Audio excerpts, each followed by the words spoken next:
தலைவர் வைகோவுக்கு நான் சொல்ல வேண்டிய கடமை என்கின்ற புரிதலோடு இன்றைக்கு மகன் திமுகவாக மாறி இருக்கின்ற மதிமுகவுக்கு சொல்ல வேண்டிய கடமை என்கின்ற காரணத்தினால் நாங்கள் எவ்வளவு ராயல் என்று சொல்லப்படுகின்ற ஆட்கோர் வைகோவாக இருந்த எங்களை அரசியல்படுத்தப்படாத தன் மகனுக்காக என் மீது துரோகப்பழியை சுமத்தியதன் காரணமாக இன்றைக்கு நாங்கள் வீதியில் வீசப்பட்டோம். எங்கள் கதை முடிந்தது, எங்களுடைய அத்தியாயம் நிறைவுபட்டது என்று நினைத்தார்கள். இல்லை, நாங்கள் இரண்டாவது அத்தியாயத்தை எழுதுவதற்கு நாங்கள் இன்றைக்கு அணியமாகிறோம்.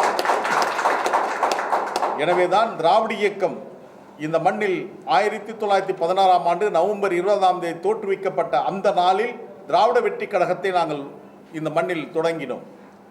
திராவிட வெற்றி கழகம் துவதற்கு வித்தூண்டியவர்களில் மூத்தவர் என்று சொன்னால் அது இங்கே படமாக இருக்கின்ற ஐயா நடேசனார் அவர்கள்தான். அவர்தான் 1912ஆம் ஆண்டு பிராமணர் அல்லாத மாணவர்கள் தங்கி படிப்பதற்கு திராவிட மாணவர் இல்லம் என்றை உருவாக்கினார். அவர்தான் திராவிட சங்கத்தையும் இந்த மண்ணில் நிறுவினார். எனவே அவருடைய 89வது நினைவு நாளில் எங்களுடைய சட்டத்திட்டங்களை கொள்கை குறிக்கோளை வெளியிடுவது சால பொருத்தமாக இருக்கும் என்ற நிலைப்பாடோடு நாங்கள் எங்களுடைய கடமையை நிறைவாக செய்து கொண்டு வருகிறோம்.